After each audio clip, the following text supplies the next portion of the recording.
Is it the keyboard at back of Craig?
Hello and welcome to the Scottish Rugby Podcast. How are you all doing? It's been a wee while, well, about a week, a week and a half, 2 weeks, maybe just about, since we last talked to you. We all had a wee bit of a break after just being absolutely harassed and tired and taken apart by the ups and downs and the slings and arrows of the Six Nations. And we are ready and refreshed to come back and have a bumper podcast tonight with some fantastic guests and some information, a review of the Six Nations. Those of you who are listening that aren't patrons, unfortunately, you're going to miss most of that, but we will talk about that further down the line. I'm Craig, and we have some. I'm to hosting tonight, and I have a wonderful. How can I put it? It's not a quadruple. It's a quintuple. Panoply. A what? A panoply of guests. A panoply of guests. Four Scottish pundits that have been protected by a certain Australian stroke Irishman who is going to make sure that they play for their they've been developed in Scotland. And we've got one superstar signing that's come in today that may not be protected by David Nucifora, and he might be getting punted at some point off to Japan. So joining us tonight, we have Mark. Hello, Mark. Hi there. Jonny McGinty, as usual. Hello, why am I as usual? I'm not sure I don't know, because, I want to give you a bit of abuse. Allan McDonald. How are you? Leslie Ramage. Sorry, I didn't. Hello. And all the way from the bombastic. I was going to give you a whole load of war puns, and I don't know if you're really up to it today. But our dear friend and colleague from the Scrum of the Earth, David, how are you doing? Yeah, that's enough bombs dropped today, I think. So. We'll do some mic dropping rather than bombs tonight. By the way, because I listen to the show regularly, but I don't watch the YouTube. So when I actually get to come on and I see the whole intro video, it just does me good. Yeah, I was told by someone who had a chat with me up in the street, a fan of the podcast, that apparently the intro's too long when you're not watching the film. He doesn't like the music being that long. No, the song is so good. We might need to update the intro video though, because John Henderson has hair in it, so that's how old it is. And Mish is now a Leicester player. Mm-hmm. Well, yeah, that's true. So we have, as Brian Douglas says, a collective of rugby intelligence. I think you're aiming high there, Brian. You're overselling that. Really is cornucopia, Craig, a veritable cornucopia. A collective of people with opinions about rugby might be specific.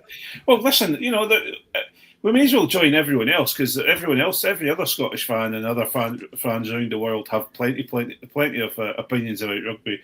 It's a murder of pundits. A murder. There's been a murder. So anyway, we'll move on. Our podcast is part of the Sports Social Network. Don't forget to give us a follow or a like on your favourite podcast app. If you're watching on YouTube, please hit the subscribe button, and don't forget to give us a follow on your social media. On social media, you can find all the links on our site www.scottishrugbyblog.co.uk. If you're listening on Apple and like what we do, please leave us a review on Apple Podcasts. I've not actually had a look on Apple Podcasts for a while and see if we have any positive reviews on there. We'll have to have a wee look. I'm sure David's just got all these different positive reviews about Scrum of the Earth all the time, and it's like manna for heaven for him. And if you, by the way, if you could leave a review. Yeah.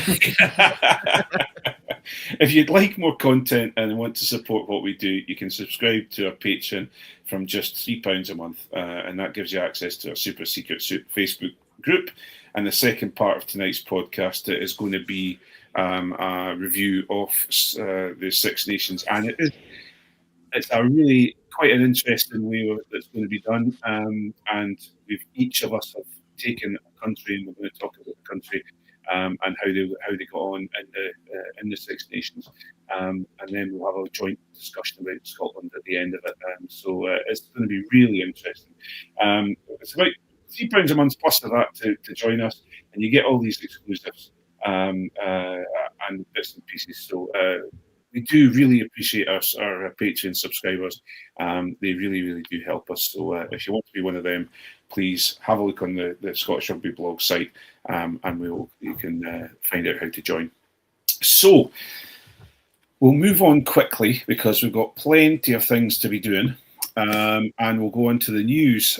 So we'll start off with Glasgow. I was all set here to talk to Leslie about Glasgow, and she's disappeared. She's just decided that's enough. I've had enough. I'm gone. Glasgow have signed some young players too from the under-20s. Jonny Ventesi? Jonny? Ventisi. Okay, here we go.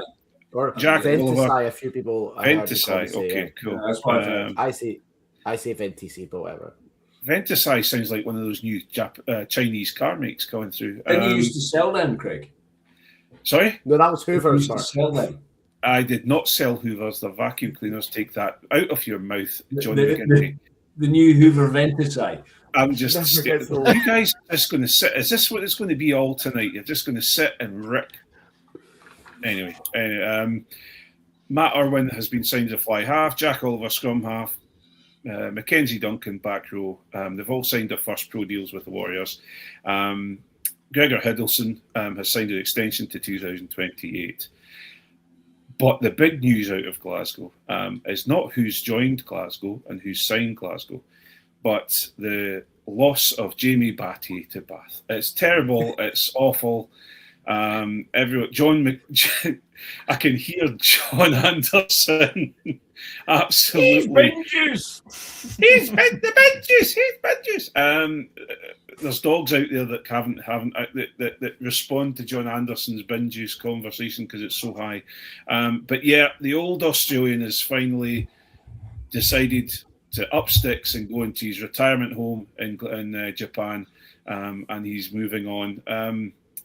We may as well go straight to Jonny McGinty because I know that for a fact he's got plenty to say about Jack Dempsey moving on.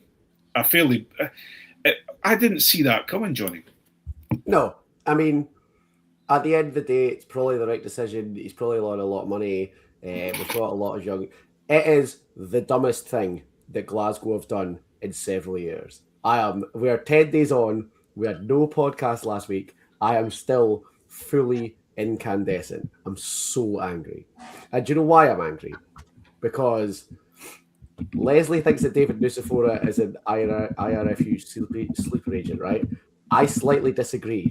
You could not have handled the last year in Glasgow that badly if you were trying to do it on purpose. It is like, it's vandalism at the moment. See if he'd done this on purpose as part of like an IRFU project. The IRFU would have been on the phone and be like, go to tone it back a bit, Dave, because this is ridiculous. Like, nobody's going to believe that you're doing this by accident. It is absolutely outrageous. Last year, we lost Henko Venter. We were all furious because Henko Venter was a massive part in winning Glasgow URC. And we were told, you can't keep players that aren't Scottish qualified. We've got to look after the Scottish qualified players. We've got to develop the Scotland squad. We've got to make sure we keep as many Scotland players on the books as possible. And then 12 months later, we're losing Hugh Jones, Adam Hastings, Jamie Batty, and now Jack Dempsey. It is outrageous. How you can stand and say that to people with a straight face is beyond me. If you want to save money to keep Jack Dempsey, fire David Nucifora. So isn't this Dempsey's move? Jack Dempsey wanted 3 years guaranteed from Glasgow. Glasgow said you could have 2 years plus a 3-year option. And the team in Japan came back and said, we'll give you 4 years guaranteed. So he took 4 years guaranteed because obviously he would. Why are you not just taking 3 years? It's not like you're going to get to the end of 2 years of Jack Dempsey and go, no, you're all right. The closest we've come to beating Ireland in 17 occasions was mainly or a big part of the forwards down to Jack Dempsey. Now we lose him for next year's Six Nations. Glasgow are number 1 in the URC and number 2 in the Champions Cup, in large part because of Jack Dempsey, and now we're going to lose him. Fire David Nucifora, use that money to keep Jack Dempsey, because the man is an absolute clown show. To stand up and say we couldn't keep Henko Venter to keep Scotland players and then sack those 4 players is outrageous. I told you I'd still be angry. Are you done, Jonny? Are you done? Are you there, No, Jonny? I'll never be done. I think we could just still go and have a pint and let Johnny Yeah. go. The thing is, though, Mark, that you know, is Jack Dempsey not just showing his colours? Because he's done this before. He's left Australia, come along to play Scotland. Has he just decided he's going to move on to Japan now? Maybe is he going to? Has he got the opportunity to pull on a cherry blossom jumper? You know. Not in 5 years' time, I suspect, or however long it is. But no, I think every rugby player gets to the stage, probably in their early 30s, where they have to chase the longer contracts and the money because it's a short contract, right? One of the things I love about Dempsey is how forthright he is in interviews. but that also probably means is part of the reason he's not got a career in punditry, right? When we beat England, I think somebody said to Dempsey, "Can you do well in the tournament?" And his response, and this was actually recorded in an interview, he said, "Well, we'll F and see, won't we?" Yeah, I think that's not the voice of a pundit. That's the voice of somebody I want playing for Scotland, by the way, but not the voice of a pundit. But then, Leslie, we're looking at Glasgow. They went out on the weekend, and we'll talk about that in a minute. But they went out with a fairly, unknown's the wrong word, but a fairly new team against Leinster, and a big name Leinster. There was some big names there, and they're doing just fine. And we've always talked about this with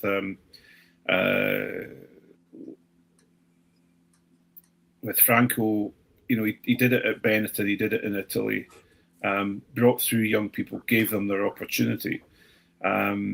Is this not just fitting into all the into the same sort of mold? Yes, but you still need your big name players. We can't let them all go, as much as David Nucifora would like us to. Yes, Franco does a great job of bringing through youth. He's the guy who brought through your Menincellos and all that at Benetton and Italy, but Franco can only do so much, and he is doing a great job with the young players. But you can't rely on them all the time. You still need your folk with experience, your Adam Hastings, the folk who've been there and done it and won stuff, and to be letting somebody of Jack's quality when there's no obvious replacement. And Mackenzie Duncan is very good, but he's not at Jack's level yet, which is fine. But you still need somebody to be doing that role that Jack is doing. It's just really disappointing that it was David Nucifora who put the kibosh on this contract that was almost the Glasgow were willing to sign, and David said no. Yeah. My concern when we're speaking about Franco is that I'd say I'm a couple of measures calmer than Franco as a general rule, and I'm several steps further removed from the situation than Franco is, and I am like piss-boilingly furious about it. How long are we going to ask Franco to put up with this? He was visibly angry about Henko Venter last year. I'd imagine he's as angry, if not angrier, about Jack Dempsey especially, and probably Hugh Jones as well this year. Like, Franco is a world-class talent. There's no denying that most people in Scotland want to see him as a replacement for Gregor Townsend. Some people want to see it sooner rather than later. But if we're going to muck him about like this repeatedly, he's going to go somewhere else. And we will lose him. Not only will we lose all the players, we'll lose him as well. But surely, Allan, Franco has to toe the line. He's a Scottish coach. He's hopefully going to be the Scotland coach when Gregor moves on. He's going to have to just suck it and see. This is the new Scottish Rugby Union. Meet the new boss, same as the old boss. I think he is exactly. He has to toe the line for as long as he wants to be a Scottish rugby coach, and as long as he wants to be the Scotland rugby coach. Bingo. And that's the risk. That is very much. Look, we've got an heir apparent to Gregor after the next World Cup, but they mess him about too much. He's just going to be like, I didn't really want to work for you guys anyway. Yeah, and that's the risk. And David, talking about future Scotland coaches, Sean Everett has lost. Fine, I'll do it. Sean Everett has lost a couple of fairly big names in the Edinburgh squad as well. Over the last 2 weeks, Hamish Watson has gone off to Leicester Tigers with immediate effect, and then Ben Healy has just signed to go to Newcastle Red Bulls on an injury cover loan deal. What's your take or overview take of all of this sort of all these players that were involved with, are good players for their teams, and they're now being scattered amongst the wind and onto the wind because of the Mish has never been right since he came back from that weird dysfunctional Lions tour, and so maybe a change of scenery is going to be good for him. I don't see any physical reason why he couldn't keep doing that, but Ben Healy must be like, just tell me I can play. Can I please get on the goddamn pitch? Please, like anywhere. I don't care. Like bring back the Border Reavers. I'll play. Yeah, I think he's the one person. Mish, I watched him on the weekend. He was playing for Leicester Tigers on the weekend, and he looked back to his old self again. He feels he's back home because he went through the academy at Leicester Tigers and everything as well. So he's done really well. But the one I'm actually very pleased for is Ben Healy. Yeah. Someone who's been treated incredibly poorly by Edinburgh, brought here as the new saviour of Scottish rugby, snuck out from underneath the nose of Glasgow Warriors. And put into Edinburgh, and he's just had an absolutely torrid time. I kind of blame him cutting his hair because he had a magnificent mane, and then everything has gone badly since he cut it. Well, you see, Hamish wasn't it the same thing? See? Oh, well, you never know, eh? That just seems to be the way. I mean, there's a biblical precedent in Samson, so maybe. Yeah, this has been happening for a long time. Yeah, maybe Edinburgh has a demon barber. Let's just say we're not going to bring any religion into this podcast at all. We're keeping that well and truly out of here. Moving on, there's some good news. There's a new documentary coming out from Scottish Rugby and Vodafone, basically about Emma Wassell, talking about going through when she announced about her tumour, and now I'm going to have to ask for one of you to help me pronounce this because I'm absolutely going to make a hash of it. But it's Lauch, Luach, I think. Luach means warrior or hero in Gaelic, or Gaelic, whatever. I'd never get the right way with that. Gaelic. Do you know what? Do you know when we speak about what we're going to clip up for putting on socials this week? The shade of red that Allan and Leslie both went there when you said, first of all, pronounced that wrong and then said Gaelic was incredible. It's above Perth. I'm not that cared about it. But Are you Nace? Are you? Boom! I set them up. You knock them down, Allan. So anyway, Emma Wassell's documentary is coming out on the 7th of April to the public on the SRU YouTube at 7 p.m. Really, I think this is going to be quite a good watch, actually. Really interesting side of things. I don't know much about it, but it's going to hopefully go through or fight back to to playing for Scotland in the World Cup, etc. Did she play? Yeah, she did.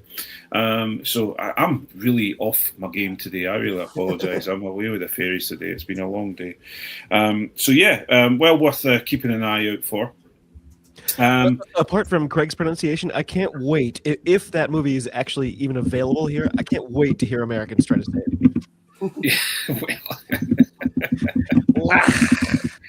Well, it's the English more because it's if you ever heard them try to say loch, it's terrible. So you never know. It's going to be interesting. Genuinely, I had lunch with my daughter today. I went into Edinburgh and met her for lunch. And you guys know she works at the Whiskey Experience in town. She was asked yesterday by an American whether she was pronouncing loch as loch just for the tourists, and we actually say loch when they're not around. She is utterly convinced that 90% of Americans think Scotland's a movie set. Wait, what are you saying? It's part of Disney. The castle was built for their entertainment. Absolutely. So we move on and onto another bit of news that's come up today. A couple of days ago, and kind of all hit us around the chops. Actually, obviously, Dave Rennie has been announced as the new All Blacks coach, and their new attack coach, would you believe, is Mike Blair. And can't. We'll start with you, David, on this one because I can't. Again, it's another thing that made me smile this week because I can't think of a better someone who came out and said, "I can't handle. I'm really struggling with this whole director of rugby head coach thing. I just want to go and be the best attack coach ever that I can possibly make myself." And what's he done? Gone off to Japan, had a bit of fun in Japan, developed his skills, and now he's an All Blacks attack coach, David. Well, I'm sure it's going to solve all their problems. That's pretty obvious. At least they didn't take our former Free Jacks coach, Scott Matthew, from your Edinburgh, because the attack is going so well there. I figured he would be just a prime. Anyway. You can have him back. I'm sure we're all very much looking forward to Dave Rennie and Mike Blair's All Blacks playing Franco Smith Springboks in the 2027 World Cup final while we just sit at home and cry after leaving the group stages once more. Seriously, it was several months ago. I was talking to Harry Jones, and he was like, "Yeah, I can't wait till Franco Smith, succeeds Rassie." And I was like, "I can't tell anyone that he just said that." It's all right, we know. Yeah, and Leslie, one more purge of Glasgow players, and he'll be away. Well, yeah, that's it. Leslie, another. Apart from many things that Edinburgh have ruined, one escapee from Edinburgh that hasn't been ruined.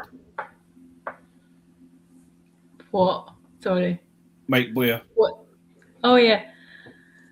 I mean, I'm glad somebody got out alive. That's good.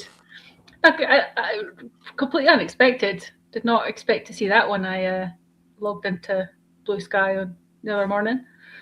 Yeah. I actually watched a bit of Kobe the other day because it's on Premiere, so you can watch the game back. Go Steelers.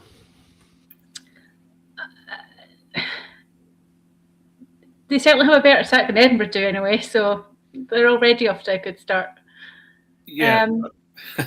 Dave clearly likes him because they've obviously worked together at Glasgow, they've worked together at Kobe, and I read an article earlier that Dave had to fight to get Mike as part of his coaching team. They really wanted Hansen instead, but Dave Rennie managed to convince all the right people that Mike was the guy for the job. So he's obviously thought very highly of by Dave Rennie. So yeah, well, and Allan, yeah, that's the thing. Allan, Edinburgh were alive when Mike Blair was coaching them. Their attack was phenomenal. We had Blair Kinghorn at 10. We had I thought I'd just throw that one in there just to see what the reaction was. Everyone's deadpan, not a thing. That year, Craig picked them to win the URC. I did. I do that every year, apart from this year, David, kind of just going, I've had enough of this. But yeah, Allan, I'm really, really excited to see what Mike Blair can do with the All Blacks. Yeah, I mean, he's been a cracking attack coach. He's worked out the bit of the game that he wants to focus on, and he's gone to one of the top jobs available to him. So absolutely fair play. He always came across as a thoroughly decent human being. And as a result, it's very difficult to be anything other than delighted for him. Yeah. Absolutely. So last thing on the news, it's just a wee plug actually for one of our founders, Rory, is doing a fundraising coast to coast musical tour from Inverness to Oban in the name of My Name's Doddy. He's delighted to be bringing Scottish music. Bringing the Scottish music community and many others together for a unique musical cycling challenge across the heart of Scotland. Starting at the iconic McGregor's Bar in Inverness, they're taking he says raggle taggle, but I didn't really want to say raggle taggle. I was like, come on, can we not just use a different set of words? But anyway, they're taking a group of the nation's finest traditional musicians on a two-wheeled tour down to McGregor's Bar in Oban. It's not just a cycle, it's a travelling session. Along the way, we'll be stopping for tunes and songs in Fort Augustus. And then they're going to have an evening session ceilidh at Lochaber Rugby Club, who's everyone is welcome to join in the grand finale of celebrations, tunes and songs in Oban on Saturday evening. Now, the only issue I have is I have been given that we've got this and I've got no dates for it. Has anyone got any dates for when they're doing this? Bam, and I'll I will check. check. We could put the GoFundMe link in the notes for the episode anyway. I'm just amazed to learn that ragtag is an abbreviation. I didn't realize that. Well, you see, I've just gone, I've just taken the mick out of the words raggle taggle, and I'm just about to find out that it's, again, another Scottish musical thing that I've really stomped on and made myself look like an idiot. But I bet anyway. the Scottish musical thing it didn't deserve to be. It's the March 27th to 28th. So, it's tomorrow. So this weekend. It's tomorrow. It's tomorrow, yeah.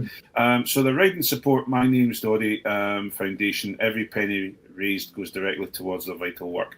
So we will post up the link to their Just Giving site on all our socials. And please, if you can help them out, that is fabulous. So that is the news for the last couple of weeks. We'll move on to just while we've got a last 10 minutes, because it's only going to be a minute's worth of Edinburgh and then probably 9 minutes of Glasgow. We'll talk about the two games at the weekend. Glasgow 38, Leinster 17. 2 tries from George Horn, tries from Mackenzie Duncan, Kyle Rowe, a cracker from Kyle Rowe. Prior to season contender from Kyle Rowe. Yeah, one for Gregor Hiddleston and one from Ollie Smith. Jonny, a fantastic result for a, what's the word? A less than fully appreciated star-filled team from Glasgow against Leinster with Rico Ioane and RG Snyman and people like that in it. Don't go into it, Johnny. That's my hands in the ruck. Stay away from Rico Ioane. Just learned that you do not mess with people from St Andrews. That's what happened to him. Alex Samuel's still finding bits of RG Snyman in his pocket, and Snyman's finished for the year as well. Did you see that? No, I didn't see. Is he done? He is out for the rest of the season. The only tough person ever to come from St Andrews absolutely worked him over on Saturday night. That is not even close to what I expected to happen. Glasgow, even with that much rotation, they had a decent core. Like Alex Samuel has played really well this year.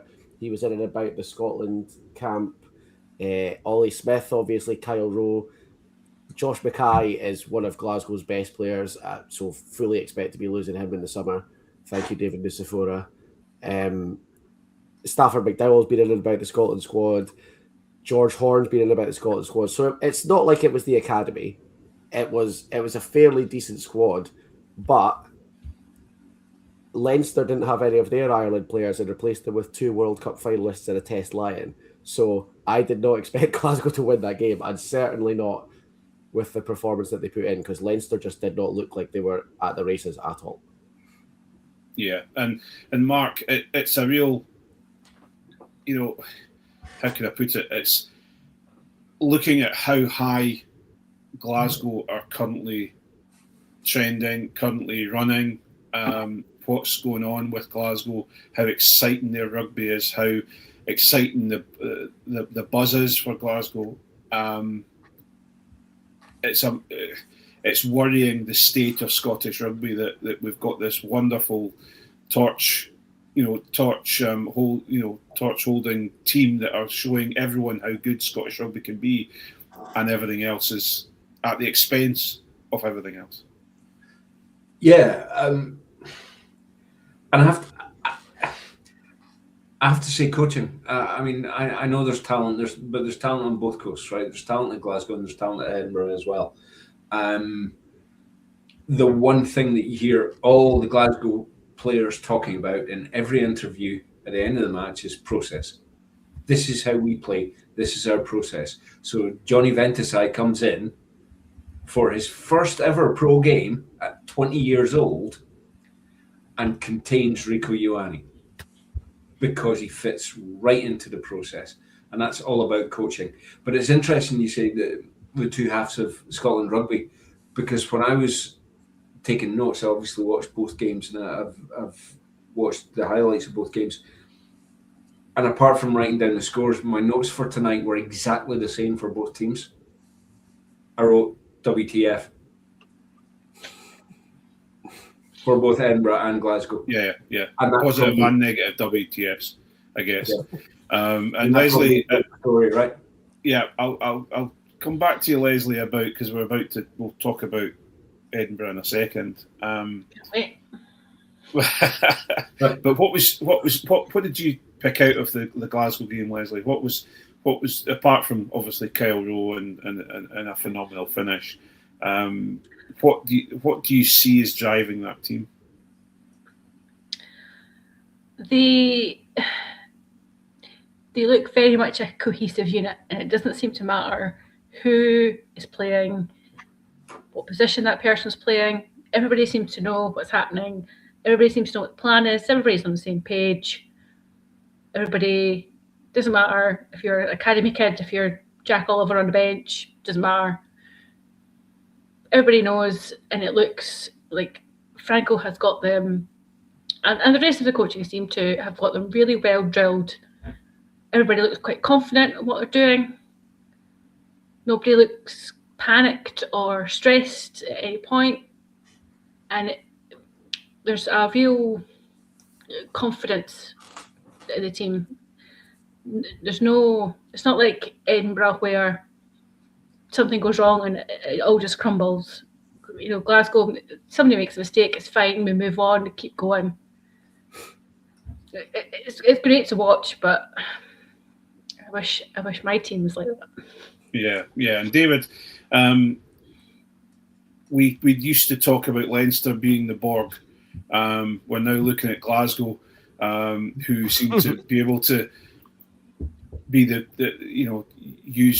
be a sum of all parts, and it seems to be. I guess I'm going to say this, and I don't mean this in a bad way, and it's going to maybe be taken in a bad way, but Glasgow seem to be worrying the old stalwarts of Irish, Welsh, Italian rugby. Not so much old stalwarts of Italian rugby, but the existing teams that are meant to be the teams that are going to have a chance to win European Cup glory, URC glory. And you're looking at Glasgow, who obviously they've won URC but twice now, but they've got a good chance at European Cup glory this year. Yeah, I think we might need to drink a big tall glass of settle down juice. But it was a great performance. By the way, am I allowed to openly profess my love for George Horn? Because I can never get enough of that guy. Well, Jonny might bite you for his affections. That's the only thing. David, you're in the wrong place. Take a number, get in line. What you've got to understand is that David is coming over to Scotland, and he may be sleeping in a room that's got a shrine to George Horn in it when he comes and visits. So there might be. I will bow down. Yeah. I will absolutely bow down. Like of every player I can think of in the world, whenever George Horn scores a try, I'm out of my chair and like punching the air every single time. That he's so abrasive, so good. You and my son both, David. Well, that's good now. Amazing performance. 13 breaks and 23 defenders beaten for Glasgow. Glasgow still haven't made their South African trip though. Those 2 rounds could be tough. Stormers, even Ulster somehow are nipping at their heels. I kind of think the top 8 right now in the URC are going to still be the top 8 when we get to the end of the season. It's just hard to see like a Connacht or an Ospreys creeping in, but I'm not convinced Glasgow are going to be number 1 by the end. I'll tell you what's a brand new problem for Glasgow. Well, maybe not a brand new problem, but something that's going to be really difficult to navigate is that 2 weeks before Glasgow go to South Africa, they have a last 16 home game in the Champions Cup, which you would think they fancy their chances on against the Bulls, which means they then have to think about having a Champions Cup quarter-final at some point, either right before or right after that trip to South Africa. Right. And who goes to South Africa with the number 1 spot in the URC on the line, and who stays here with the Champions Cup quarter-final. I don't think, for all that, and like, I love Glasgow and I love that everything that Franco's done, and we've talked about a heavily rotated squad beating Leinster at the weekend. I think settle down juice is a bit strong, by the way, because they've beaten Toulouse and Saracens and Leinster this year, so we are definitely going to win the Champions Cup. I'm just pumping the brakes. But what I think Glasgow might not have is 2 full squads. Right. Which you basically need to play URC in South Africa and the Champions Cup quarterfinal in Glasgow at more or less the same time. What would you rather see them win this year? Europe or Champions the Cup. URC? Yeah. Champions Cup. They've got 2 URCs or equivalent, so Champions Cup's the uncharted territory. Glasgow as well, and Craig, you made a very valid point. Are they becoming the Borg that we all accused Leinster of being? But we accused Leinster of being the Borg because they were winning. They were winning everything that was in front of them, but they were winning playing really dull rugby. Glasgow are winning playing a game that absolute neutrals are loving. Yeah. So I think, they're the Borg, but they're the Borg with jazz hands, right? Yeah. To Leslie's point about process, like the most impressive thing about Glasgow is that every single player could do those processes, but the speed that they can do it with it's like, from all of our experience of playing, you know what you're going through, you know what your plan is for the first 4 phases, you know your strike moves. So to some extent, you can drop a player in who knows those processes, but doing it at the speed that Glasgow are doing it is next level. Yeah, I think it's going to be an interesting one, because I think we are, maybe we are getting a little bit too ahead of ourselves, and I certainly would like us to pump the brakes a little bit and drink a little bit of settle down juice, because I'm just incredibly jealous. But I think we'll have to see. Talking about Glasgow needing 2 full squads to go and win the URC, and talking about that makes me just kind of want to cry into my beer, because I don't think Edinburgh have 1 full squad. And seeing as we're talking about going to South Africa, we'll move on quickly to Edinburgh. Edinburgh 17, Lions 54, complete capitulation at the hands of the Lions. It was kind of like watching your actual kids actually go into a lion's den. Yeah, and what's amazing is they take on the best of the South African teams this weekend against the Stormers. So that's I'm just bracing myself for the result at the weekend as well. I don't really want to talk about Edinburgh, and I love all of our Edinburgh fans. I love Edinburgh as a team, but I don't know if any of the 5 of you have anything more to say than what we've already said. That Allan has got something to say, and I'm sure David has got some phenomenal stats about Edinburgh. I've got a funny one. So we'll start with Allan, then we'll come to you at the end, David, just to finish things off. But are we just going over and over and over and over the same thing? Is it not obvious what's wrong with Edinburgh? Are we, Allan, what's your thoughts? Sean Everett just needs 2 more years to fall in love with Andy McDowell. I think that's what. No, I think Edinburgh are reaping the dubious rewards of the SRU rewarding coaching sub-mediocrity, unfortunately. Yeah, they really are, and this is but again, and the problem I have, and I don't want to say this, I hate saying it. Although I like saying it because it's bumming me up a little bit. But you see it from the beginning. The minute they announced him as I forgot what the exact words they used, but it was like interim coach to see how he gets on and see if he kind of, if he's going to be at all good at all. Senior coach. Sorry, senior coach. Senior coach. That was his original appointment. Yeah. That it was just mealy mouthed. You either put your full backing into them or you don't. And the SRU have just been their usual, they seem to be a bit like me. They can only concentrate on one thing at a time. And it seems to be Glasgow at the moment and not Edinburgh. David, what phenomenal stats have you got for us about Edinburgh? Well, I tried to do my research. I went to the official Edinburgh website and I clicked on view highlights and the screen just went blank. It was weird. They have no highlights. They've not even got a match report on their website for the game.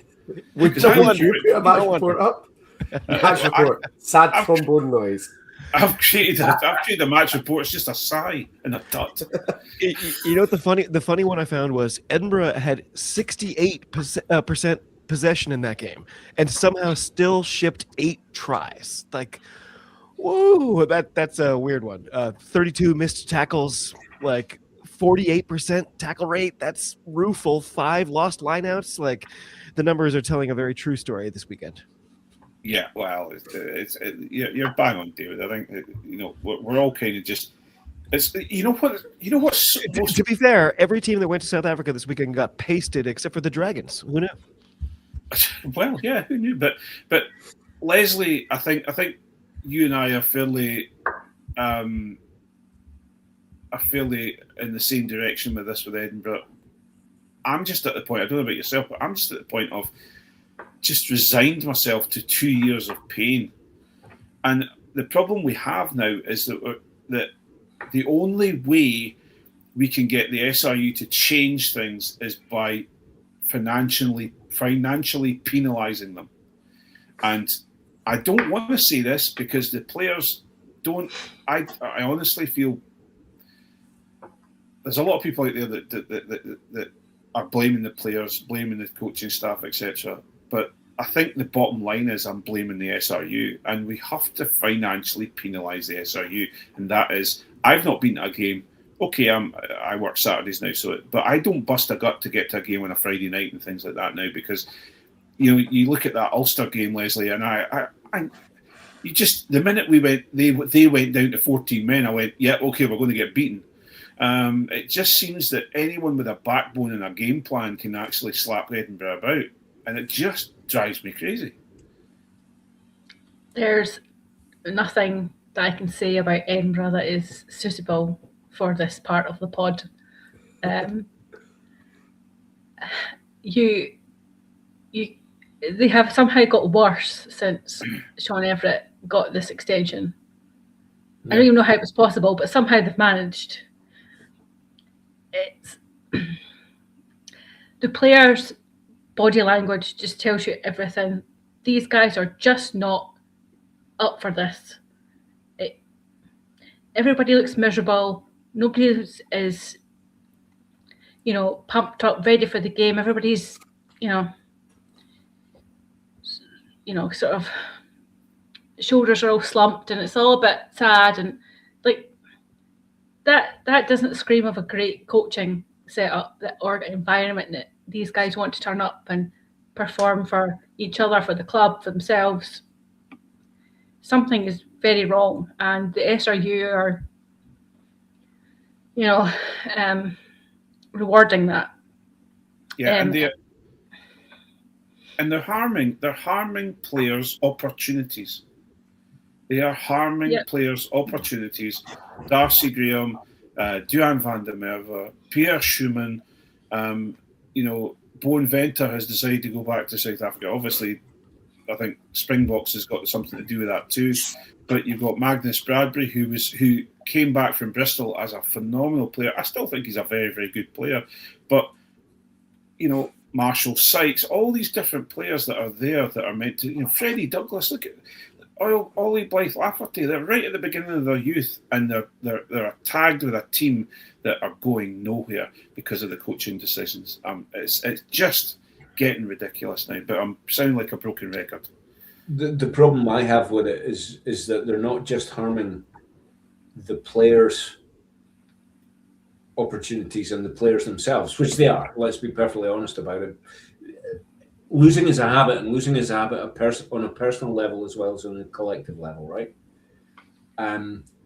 That's passing on to the national team.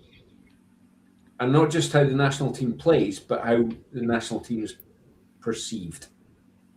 we said this before. We said it before the Six Nations. Other teams look at us and go, 30% of their players are weak, will not be capable of winning. But I think, and I've just seen the comment from Brian Dalglish there, that as an Edinburgh fan, I chose to play golf instead of watching them, check the score, and yet made the correct decision. I did something that I have never done. I'm on my own, I'm watching the rugby, and I decided to get up and cook. I wanted to make some food. And I left after I stopped watching the match at about 60 minutes played. I don't think I've ever done that before. And I realised afterwards that's a real watershed moment for me. I'm that down about it. I'm not even bothering. I can find better things to do than watch Edinburgh. And I'll be quite clear. I mean, I joke about being ambivalent about Scottish rugby, or ambidextrous rather. I follow both teams. But fundamentally, I'm an East Coast boy. My family are all from Edinburgh. I was brought up on the East Coast. Our school catchment area was south of Scotland, but that's long since gone. So Edinburgh should be my team. Nah, I think no. Yeah.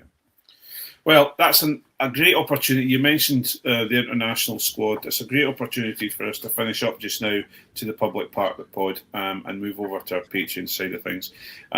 We have a phenomenal second half of the pod where we're all going to represent a country and talk about that country and how they've got on in the Six Nations, and then we've got our usual Hands in the Ruck and our new segment 5022. So if you are interested in supporting us and like what we do and also getting part of that podcast, go to all of our socials. You'll find out about Patreon, and you can I think it's Patreon.com/Scottish Rugby Pod, I think, if I'm right in saying, and you'll be able to pay your money and get the second part as well. So quick thank you to everyone for taking the time to come on the pod tonight.